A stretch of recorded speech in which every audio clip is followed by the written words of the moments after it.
अखिलेश जी अपनी दुकान बंद कर ही रहे थे कि उनकी नज़र सर्दी में ठिठुरते उस व्यक्ति पर जा पड़ी जिसके पास न ओढ़ने को शॉल थी और ना ही स्वेटर, और ठंड में ठिठुर रहा था। अखिलेश जी दूर से ही उसे आते देखकर सोचने लगे, कैसा आदमी है, इतनी ठंड में ऐसे ही घूम रहा है, मरना है क्या इसको। अखिलेश जी जैसे ही उसके पास गए, वह उसे देखकर चौंकते हुए बोले, अरे रमाकांत, तू यहाँ कैसे, और इतनी ठंड में तेरे पास ओढ़ने को कुछ भी नहीं। क्या हुआ मेरे भाई, तू रुक यहीं, मैं दुकान में से तेरे लिए कम्बल लेकर आता हूँ। बोलकर वे वापस दुकान गए और जल्दी से दुकान से कम्बल लाकर रमाकांत जी को ओढ़ाया। रमाकांत जी का अब ठंड से ठिठुरना थोड़ा कम हुआ और वे अखिलेश जी को आशावादी नज़रों से देख रोने लग गए। रमाकांत जी और अखिलेश जी बचपन के दोस्त थे। दोनों एक ही मोहल्ले में साथ में पले बड़े थे। यहाँ तक कि दोनों का स्कूल भी एक ही था। दोनों लंगोटिया यार थे, मगर बड़े होते होते सभी एक दूसरे से बिछड़ चुके थे, और बिछड़े भी ऐसे कि एक अरसा हो चुका था दोनों को एक दूसरे से मिले। आज इतने सालों बाद एक दूसरे को मिलकर दोनों की आंखों से खुशी के आंसू छलक पड़े। अखिलेश जी की यहाँ वृंदावन में भगवान के लिए चढ़ाने जाने वाले फूल और हार की दुकान थी। उनकी दुकान बहुत छोटी सी थी, जो बहुत आमदनी तो नहीं देती थी, मगर उनका समय व्यतीत करने का एकमात्र जरिया जरूर थी। उन्हें यहाँ वृंदावन में बसे एक अरसा बीत चुका था, मगर आज उन्हें अपने दोस्त रमाकांत को इस तरह यहाँ देख बहुत हैरानी हो रही थी। रमाकांत जी रोते हुए बोले, भाई क्या बताऊं, मेरे साथ जो घटित हुआ है, भगवान किसी को ऐसा दिन न दिखाएं। अखिलेश जी बोले, भाई क्या हुआ है, खुलकर बताओ, मैं कुछ समझा नहीं। रमाकांत जी बोले, मेरे बहू और उसके पिताजी ने 4 धाम यात्रा का प्लान बनाया। बेटे कल्पेश ने अपनी व्यवस्था के चलते यात्रा में आने से मना कर दिया, इसीलिए मैंने भी बहू से यात्रा में जाने को मना कर दिया। मगर मेरी बहू राखी और उसके पिताजी ने मुझे यात्रा पर चलने के लिए बहुत आग्रह किया। बहू बोली, पिताजी आपकी 4 धाम यात्रा हो जाए, इसीलिए तो मेरे पापा ने यह प्लान बनाया है और आप ही मना कर रहे हैं। मेरे बेटे बहू का व्यवहार मेरे लिए हमेशा खट्टा ही रहा है, मगर बहू के पिताजी किशोर जी मुझसे हमेशा दोस्ताना व्यवहार करते थे, इसीलिए मैं किशोर जी के आग्रह को ठुकरा न सका और उनके साथ यात्रा पर निकल पड़ा। हम लोग जब काशी पहुँचे तब तक तो सब सही चल रहा था, मगर यहाँ वृंदावन में जब हम लोगों के दर्शन हो चुके तो मुझे बहुत थकान लग रही थी। मैं अपने पैरों से चल पाने की हालत में नहीं था, जिस वजह से मैं बैठ गया। किशोर जी और मेरी बहू बोले, आप बैठिए, हम आपके लिए पानी लेकर आते हैं। फिर वह दोनों ऐसे गए कि वापस ही नहीं लौटे। मेरे सारे कपड़े, सारा सामान, शॉल, कम्बल, पैसे, यहाँ तक कि मोबाइल फ़ोन भी उन्हीं के पास पड़ा हुआ है। मैं अकेला बहुत देर तक उनकी राह देखता रहा। मुझे मेरे बेटे का मोबाइल नंबर याद था, इसीलिए मैंने एक राहगीर से फ़ोन मांगकर मेरे बेटे को फ़ोन किया और उसे सारी आप बीती बताई। बेटा बोला, पापा आप वहीं रुकिए, मैं राखी और उसके पिताजी को फ़ोन कर अभी बताता हूँ, आप वहीं खड़े रहना। बेटे के मुंह से प्यार भरे शब्द सुनकर मेरी जान में जान आई। वह राहगीर भी थोड़ी देर मेरे पास खड़ा रहा कि शायद उसके मोबाइल पर मेरे किसी परिचित का फ़ोन आए, मगर न किसी का फ़ोन आया और न ही कोई मुझसे वापस लिवाने आया। मैं जान गया कि यह सब मेरे साथ जानबूझकर किया गया है, ताकि मैं बेबस होकर बस इन्हीं वृंदावन की गलियों में घूमता रह जाऊं और मेरे बेटे बहू का मुझसे हमेशा के लिए पीछा छूट जाए। यह सब सुनकर अखिलेश जी भी रो पड़े और बोले, तू फिक्र मत कर, मेरा घर यहीं पास में है, चल तू मेरे घर चल। कहकर अखिलेश जी रमाकांत जी को अपने घर चलने के लिए जिद करने लगे। रमाकांत जी बोले, अखिलेश मुझे मेरे हाल पर छोड़ दे, मैं तुझ पर बोझ नहीं बनना चाहता। अखिलेश जी बोले, जब तक तू मेरे साथ नहीं चलेगा मैं भी यहाँ से नहीं जाऊँगा। मगर रमाकांत जी किसी पर अपना भार नहीं डालना चाहते थे, इसीलिए वे अखिलेश जी के आग्रह को मान नहीं पा रहे थे। उतने में सामने से आती एक कार दिखी, जिसमें से अखिलेश जी का बेटा करण उतरकर बोला, पापा इतनी रात गए आप यहाँ अपने दोस्त के साथ मिलकर गप्पे मार रहे हैं और हम लोग कब से घर में आपकी राह देख रहे हैं। कम से कम टाइम तो देख लिया कीजिए, वहाँ सुधा भी कब से भड़की हुई है। चलिए मेरे साथ कार में बैठिए। करण इतना गुस्से में था कि अखिलेश जी चुपचाप उसके साथ जाकर उसकी कार में बैठ गए। रमाकांत जी अखिलेश जी की मना स्थिति समझ सकते थे। वह जान चुके थे कि उनके दोस्त अखिलेश की हालत भी उनके जैसी ही है। अखिलेश जी जैसे ही घर पहुंचे सुधा भड़क कर बोली, पापा, जैसे जैसे आपकी उम्र बढ़ती जा रही है लगता है आपकी बुद्धि सठिया सी गई है। बेचारा करण ऑफिस से थका हारा घर आया और आकर भी उसे आपको ढूंढने निकलना पड़ा, और मैं भी ऑफिस से आकर थक गई हूँ, मगर आपको तो अपनी घुमक्कड़ी से फुर्सत कहाँ है। बेटे बहू पर तरस खाइए जरा और परेशान करना बंद करिए। अखिलेश जी बिना कुछ बोले चुपचाप अपने कमरे में सोने चले गए। उस दिन उन्होंने खाना भी नहीं खाया। वैसे भी सुधा तो कभी उन्हें खाना पूछती भी नहीं थी। रसोई में जो भी बचा खुचा होता अखिलेश जी उसी से पेट भर लेते। उनकी पत्नी के चले जाने के बाद बस जैसे तैसे जिंदगी कट रही थी। जिंदगी जीना तो वे कब से छोड़ चुके थे। रात के 3 बज चुके थे। अखिलेश जी को रह रहकर अपने दोस्त का ख्याल आ रहा था। उन्हें बिल्कुल भी नींद नहीं आ रही थी और उन्होंने अपने कमरे का दरवाज़ा खोला। चारों तरफ सन्नाटा पसरा हुआ था। बेटा बहू अपने कमरे में सो रहे थे। अखिलेश जी मौका पाकर घर से बाहर निकल गए और वहीं पहुंच गए जहां वे रमाकांत जी को छोड़कर आए थे। वहां जाकर देखा तो रमाकांत जी कुछ लकड़ियां और सूखे पत्तों से आग जलाकर वहां बैठे ठंड से बचने का प्रयास कर रहे थे। रमाकांत जी ने जैसे ही अखिलेश को अपने पास आते देखा वह चौंक गए कि इतनी रात को अखिलेश वापस क्यों आ गया, और अगर इसके बेटे बहू को यह भनक लगी तो वे लोग अखिलेश को कितना कोसेंगे। अखिलेश जी बोले, रमाकांत, माफ करना, उस समय मुझे तुझे यूं अकेला छोड़कर जाना पड़ा, मगर मैं क्या करता। रमाकांत जी बोले, भाई अखिलेश, कोई बात नहीं, मगर तुम्हें इतनी रात वापस यहाँ नहीं आना चाहिए था। अखिलेश जी बोले, बचपन का दोस्त है तू मेरा, तेरे लिए 2 गालियां और खा लूंगा, मगर तेरा साथ नहीं छोड़ूंगा। दोनों उस रात थोड़ी देर वहीं बैठे आग सेंकते रहे और अखिलेश जी ने अपनी दुकान खोली जिसमें जाकर वे लोग सो गए।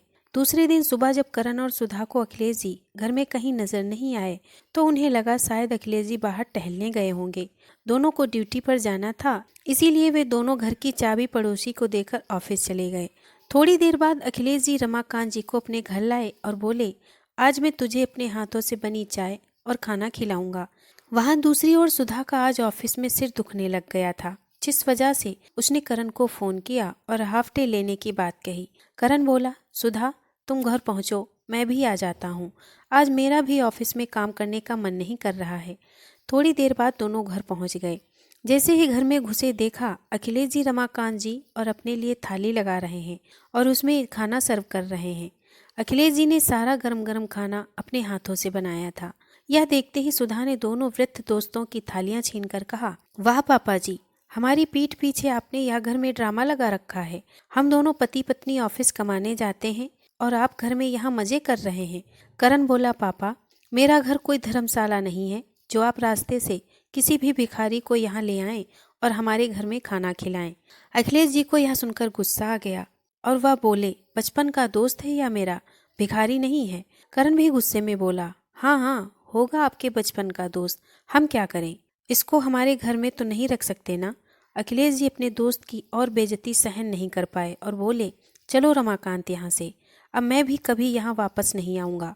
अब तक मेरे बेटा बहू मेरी ही बेइज्जती करते थे, मगर आज तुम्हारी बेइज्जती कर इन्होंने सारी हदें पार कर दी हैं। करण और सुधा बोले, हाँ हाँ, चले जाइए अपने इस भिखारी दोस्त के साथ, इसके तो घर बार के ठिकाने हैं नहीं और अब आपके भी नहीं रहेंगे। अखिलेश जी भी ताव में आकर बोले, भले ही बाहर भीख मांग लूंगा मगर तुम्हारे घर वापस नहीं आऊंगा। आज तुम लोगों ने हमारे मुंह से निवाला छीना है, कल भगवान तुम्हारे मुंह से निवाला छीनेगा। करण बोला, बुढ़े कल की कल देखेंगे, तू आज की सोच। करण और सुधा ने आज बोलने की सारी हदें पार कर दी थी। अखिलेश जी रमाकांत जी को लेकर घर से बाहर आ गए। अखिलेश जी और रमाकांत जी जैसे ही घर से बाहर आए, रमाकांत जी अखिलेश जी को समझाते हुए बोले, तू मेरी वजह से घर क्यों छोड़ रहा है, मैं तो बेसहारा ही हो गया हूँ, तू क्यों बेसहारा हो रहा है। अखिलेश जी बोले, पत्नी नर्मदा के जाने के बाद वैसे भी बेटे बहू ने कभी पानी का गिलास तक न पूछा मुझे रमाकांत। वो कहते हैं ना, जोड़े में से एक भी चला जाए तो बेचारा दूसरा इंसान जिंदा रहकर भी मुर्दा के समान जिंदगी काटता है। कुछ ऐसी ही हालत है मेरी, ना कोई इज्जत करता है घर में मेरी और ना ही किसी को फिक्र है मेरी। कम से कम तेरे जैसा दोस्त तो है मेरे पास जो कभी साथ नहीं छोड़ेगा, चाहे कैसी भी परिस्थिति हो। रमाकांत जी भी अखिलेश जी का साथ पाकर खुश हुए और दोनों दोस्त घर से निकल पड़े। अखिलेश जी के पास अपनी दुकान की चाबी थी, दोनों वहीं आ गए। बेचारों को अब तक खाना भी नसीब नहीं हुआ था क्योंकि बहू तो उनकी थाली तक छीन चुकी थी। अखिलेश जी की जेब में दुकान से कमाई हुई आमदनी थी। दोनों ने वहीं पैसों से खाना खाया और रात को दुकान में ही सो गए। दूसरे दिन एक व्यक्ति दुकान पर आकर बोला, अब यह दुकान मेरी है, आप लोगों को यहाँ से जाना होगा। यह सुनकर अखिलेश जी को झटका लगा। वह बोले, तुम्हारी दुकान? वह आदमी बोला, हाँ, आपके बेटे ने रातों रात यह दुकान मुझे बेच दी है। आप चाहें तो एग्रीमेंट के कागज देख सकते हैं। एग्रीमेंट के कागज देख भड़कते हुए अखिलेश जी करण से मिलने पहुंचे और बोले, तुम्हारी इतनी हिम्मत, तुमने मेरी दुकान बेच दी जो एकमात्र मेरे कमाने का और रहने का जरिया थी। करण बोला, पापा, आप जिस अकड़ से यहाँ से गए थे वह अकड़ छीन ली मैंने आपसे पहले ही कह दिया था कि मेरा घर, मेरी दुकान धर्मशाला नहीं है। अब आप भी आपके दोस्त की तरह भिखारी हो गए हो। लो कटोरा और दोनों भीख मांगो। जिस दुकान का टसन दिखाकर आप घर से निकले थे, मैंने और सुधा ने सोचा क्यों ना आपसे आपका टसन छीन लिया जाए, फिर देखते हैं आप वापस यहाँ हाथ फैलाने कैसे नहीं आते हो। आज अखिलेश जी को अपने खून से नफरत हो गई थी। वे रोते हुए बोले, बेटा, अच्छा नतीजा दिया है तुमने मेरी परवरिश का। और वे घर से बाहर आ गए जहाँ रमाकांत जी सब कुछ सुन चुके थे। दोनों ने मिलकर फैसला किया, दोनों कुछ नया काम धंधा करेंगे। वहीं वृंदावन में मंदिर के पास भगवान के आभूषण, हार और फूल की बहुत बड़ी दुकान थी, जहां बाहर बोर्ड लगाया हुआ था कि दुकान में काम करने वाले आदमी की तलाश है। दोनों वहां काम मांगने गए तो दोनों को काम पर रख लिया गया। वह दुकान एक सेठ और सेठानी मिलकर चलाते थे। अखिलेश जी और रमाकांत जी ने जब बताया कि उनके रहने का कोई ठिकाना नहीं है, तो सेठ सेठानी ने उन्हें रात अपनी दुकान में सोने की इजाज़त दे दी। सेठ सेठानी की दुकान बहुत अच्छी चलती थी। अखिलेश जी और रमाकांत जी दुकान में खूब मेहनत करने लगे। सेठ सेठानी अच्छे होने के साथ साथ इतने दयालु थे कि हर शनिवार वहां मंदिर के पास बैठे भिखारियों को खाना भी खिलाते थे। इतने अच्छे होने के बावजूद उनके साथ एक विडंबना यह थी कि उनकी कोई औलाद नहीं थी। रमाकांत जी और अखिलेश जी की मेहनत के कारण उनकी दुकान अब और अच्छी चल रही थी, क्योंकि ग्राहकों की भीड़ को संभालना दोनों दोस्तों को बखूबी आता था। सेठ सेठानी को अब दोनों वृद्ध दोस्तों पर विश्वास हो गया था।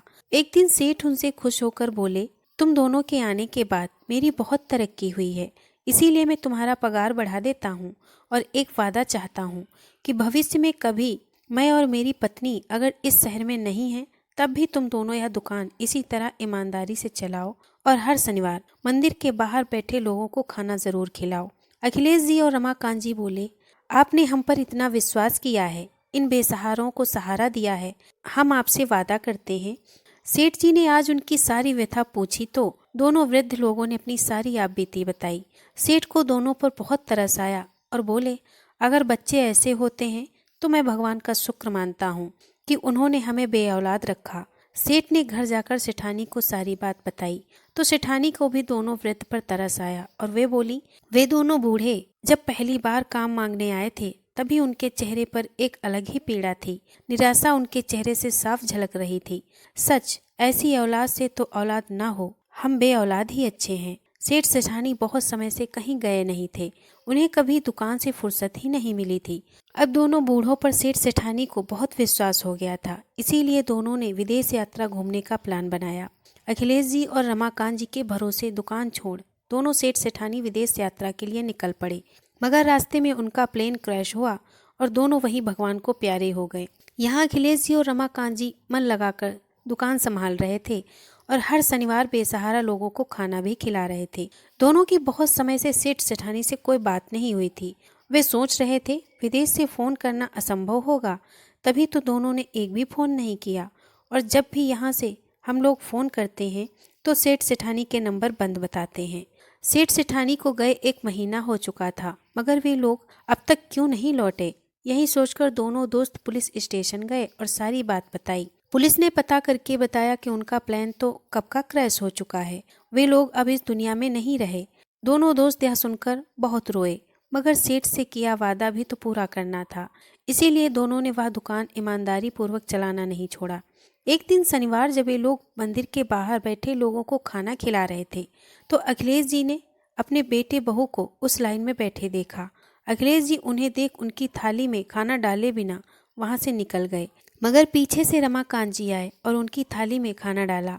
करण और सुधा उनके सामने रोते हुए बोले, हम लोगों ने आप लोगों के साथ इतना बुरा व्यवहार किया, इसीलिए ही शायद भगवान ने हमारा यह हाल कर दिया है।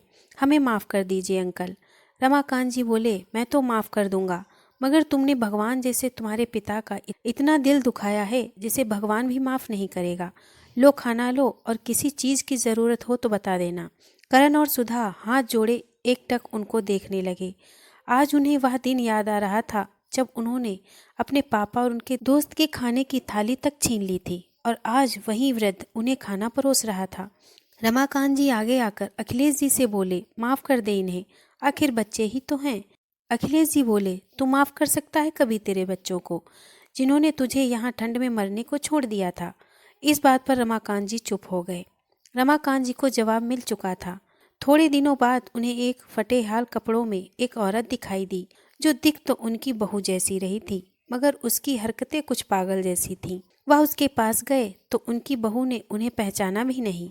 थोड़ी देर बाद पीछे से बहू के पापा किशोर जी और बेटा कल्पेश दिखे, और दोनों रमाकांत जी को अचानक सामने देख चौंक गए। कल्पेश अपने पापा के पैरों में गिर पड़ा और बोला, पापा, हमें अपनी करनी की सजा मिल गई है।